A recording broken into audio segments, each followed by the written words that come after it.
오늘 아침 하나님께서 우리에게 주시는 말씀은 창세기 6장 3절로 4절까지의 말씀입니다. 창세기 6장 3절로 4절 말씀, 우리 같은 마음으로 주의 말씀 봉독토록 합니다. 여호와께서 가라사대 나의 신이 영원히 사람과 함께하지 아니하리니 이는 그들이 육체가 됨이라. 그러나 그들의 날은 120년이 되리라 하시니라. 당시의 땅에 네피림이 있었고 그 후에도 하나님의 아들들이 사람의 딸을 취하여 자식을 낳았으니 그들이 용사라. 고대의 유명한 사람이었더라. 아멘. 저는 오늘 본문 말씀을 통해서 죄는 하나님과의 관계를 막는다 라는 제목으로 주의 말씀을 선포하도록 하겠습니다. 웨스트민스터 신학교의 상담 교수인 폴 트립이 이런 이야기를 했습니다. 인간의 죄의 치명성은 곧 자기 기만에 있다라고 그렇게 이야기했습니다. 이 죄가 더해지면 더해질수록 자기 스스로가 어떤 상태에 놓여져 있는지 알지 못한다는 겁니다. 자기 상태를 제대로 파악하지 못하는 상태가 되는 것, 마비 상태지요. 그게 바로 인간의 죄의 치명상이라 그렇게 이야기를 합니다. 조지 바나라는 분이 주전자 속의 개구리 이론이라는 걸 발표한 적이 있습니다. 그래서 교회 공동체 안에서 흔히 쓰이는 말 가운데 하나가 주전자 속의 개구리라는 말입니다. 이것은 어떤 의미냐면 좀 팔팔 끓는 그런 물 속에 개구리를 담그면 그 개구리가 기겁을 하고 반사적으로 튕겨져 나옵니다. 그러나 이 주전자 속에 보통의 찬물을 집어넣고 개구리를 집어넣은 다음에 아주 서서히 정말 온도를 감지할 수 없을 만큼 그렇게 온도를 높여버리면 이 개구리가 반사적으로 뛰어나오지 못하고 그 안에서 그냥 죽어버리는 현상을 의미합니다. 변화를 거부하고 현실에 안주하는 현상을 일컬어서 주전자 속의 개구리라 이런 말을 이야기합니다. 죄가 마치 이와 유사합니다. 우리로 하여금 정말 이게 뭐 얼마나 그렇게 치명적일까라는 그러한 안일함 속에 빠뜨려 버리는 것이 죄입니다. 우리가 어떻게 보면요, 큰 죄, 누구든지 야 저건 잘못됐어 내지는 또 많은 사람들이 비난할 만한 그런 일을 저지르는 것은 그 가운데서 깨달을 수 있는 시간과 상황들이 훨씬 많습니다. 그러나 아주 작은 것, 사소한 것, 이런 것들은 그냥 대충 넘기기 일쑤입니다.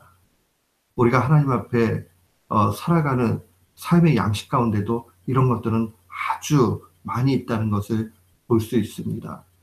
뭐 예배 뭐 한번 늦으면 어때? 예배 뭐 제대로 안 드리면 어때?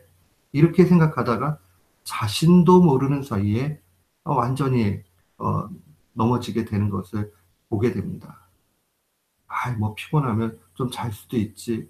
또 내가 뭐 이 정도 잘못한다고 하나님이 뭐 벌을 내리겠어? 이렇게 그냥 생각을 한단 말입니다. 근데 그 가운데에서 사탄은 우리로 하여금 주전자 속의 개구리와 같이 그렇게 몰아갈 수 있습니다. 오늘 창세기 6장도 죄의 치명상에 대해서 고발하고 있습니다. 오늘 본문 말씀의 내용들 4절 말씀을 보십시오. 당시의 땅에 네피림이 있었고 그 후에도 하나님의 아들들이 사람의 딸들을 취하여 자식을 낳았다.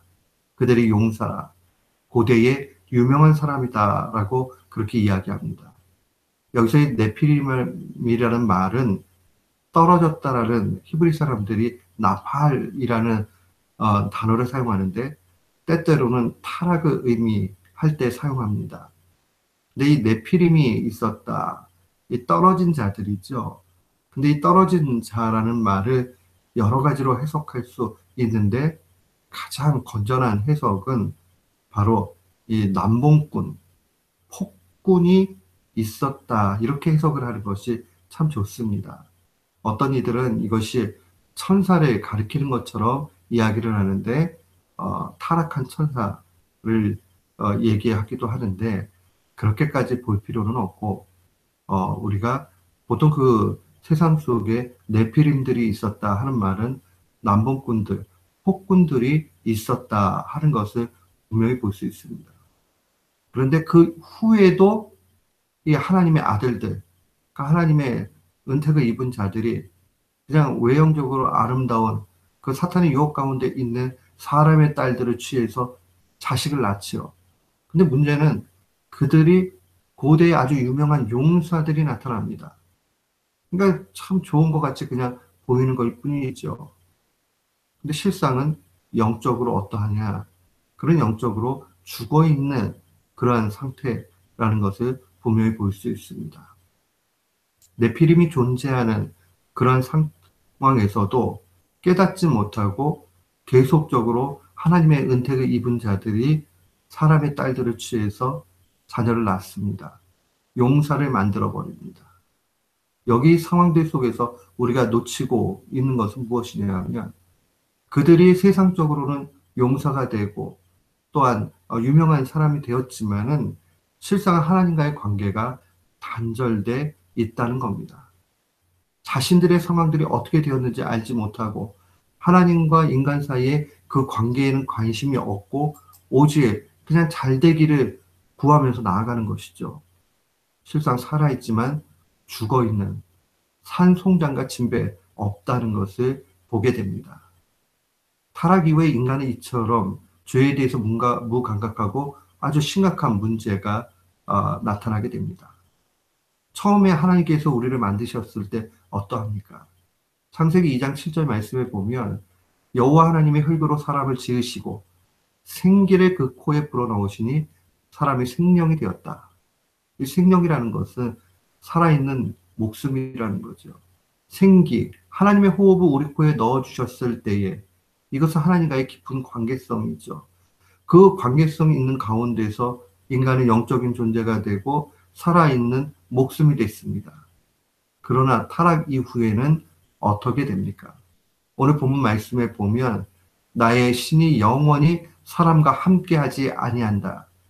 그러니까 부분적으로 한시적으로만 하나님이 함께하시고 나머지의 그 상황들 속에서는 이제 죽음을 맞이할 수밖에 없는 존재가 된 거죠. 그것이 바로 육체가 되었다라고 주의 말씀을 이야기합니다. 하나님의 생기가 떠나게 되면 육신은 죽게 됩니다.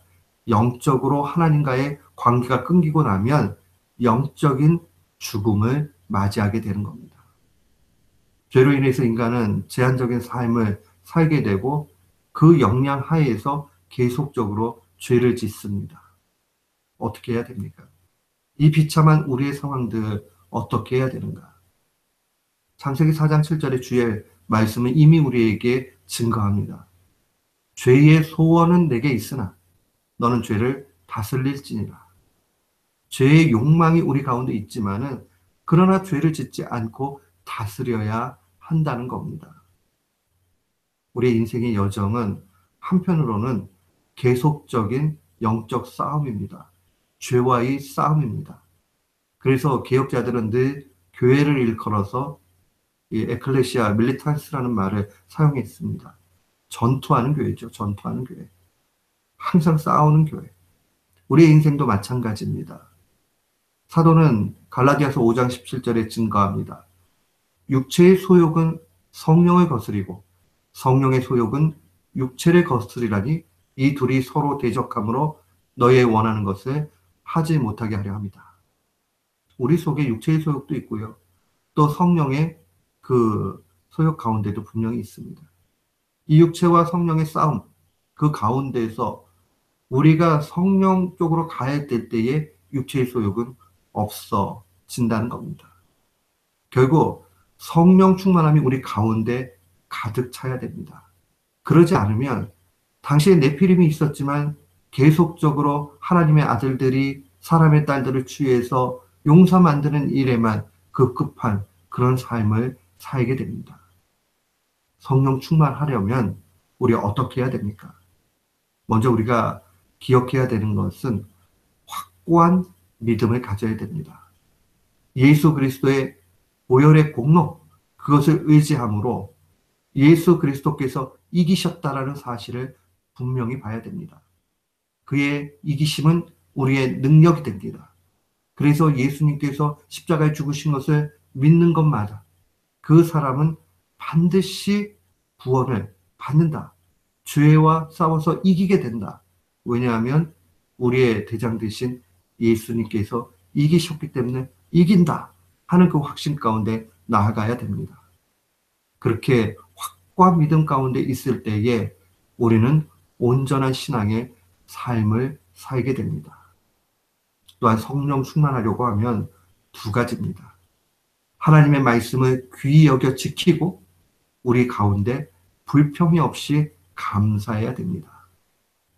에베소서 5장 16절로 21절은 특별히 술 취하지 말라. 이는 방탕한 것이니 성령 충만하라 하는 말씀이 나옵니다. 우리가 어떻게 성령 충만할 수 있는가? 그 앞선 17절 말씀을 보면 어리석은 자가 되지 말고 오직 주의 뜻이 무엇인가 이해하라라고 증거되어져 있습니다. 주의 뜻은 하나님의 말씀 가운데 있습니다. 그래서 성령 충만하기 위해서 우리 가운데 나타나야 되는 것은 하나님의 말씀을 부단히 귀히 여기고 그 말씀을 지켜 나아가야 됩니다. 하나님의 말씀을 가볍게 여기지 않을 때, 그래서 순간순간 하나님의 말씀이 생각난다면 그 사람은 성령 충만한 사람이요. 하나님의 말씀은 생각나지 아니하고 오직 자기의 생각으로 오만 가지 생각으로 가득 찼다. 그 사람은 성령 충만하지 못한 겁니다. 또한 이 에베소서 5장 20절 말씀에 보면 범사의 우리 주 예수 그리스도의 이름으로 항상 아버지 하나님께 감사하며 라는 말씀이 나옵니다. 성령 충만하면 무슨 일을 만나도 하나님 앞에 감사하게 되어 있습니다. 감사 충만이 곧 성령 충만함입니다. 만약 우리가 정말 저 주전자 속에 있는 물이 뜨거워 내가 저기 안에 들어가 있으면 죽는다라는 사실을 알게 된다면 우리도 모르는 사이에 정말 반사적으로 조건 반사적으로 거기서 튀어 나오게 될 것입니다. 그렇게 되기 위해서는 성령 충만함, 그 민감함이 필요한데 성령 충만함은 언제나 말씀 충만이요 감사 충만으로 나타납니다. 그렇지 않으면 우리도 모르는 사이에 당시에 네피림들을 바라보고 여전히 그것이 무엇인지도 알지 못하면서 당대의 그 용사 만들기에 힘써 나아갔던 그러한 타락상의 똑같은 모습을 재현하게 될 것입니다. 오늘 이 사실을 우리는 분명히 기억해야 됩니다. 죄는 하나님과의 관계를 막고 우리로 하여금 무감각하게 만들어버립니다. 그리고 그것이 뭐가 잘못되었는지도 모르고 그냥 자기 방식대로 이해해 가려고 합니다. 자칫 잘못하면 신앙생활도 그러합니다. 오늘 우리 마음 가운데 다시 한번 생각해 봐야 되겠습니다. 내가 하나님의 말씀을 얼마만큼 사랑하는가? 내가 얼마나 불평 없이 감사하며 살아가는가? 불평은 성령 충만함을 얻지 못하게 막습니다. 말씀 충만하지 못하고 생각이 많은 것은 신앙의 문제가 생긴 것입니다. 이 사실을 기억하면서 말씀 또 감사 충만함으로 성령 충만한 신자가 되어져서 악과 싸워 날마다 승리하고 그 가운데 주님 앞에 영광 돌리는 우리 모두가 되시기를 주님의 이름으로 축원합니다.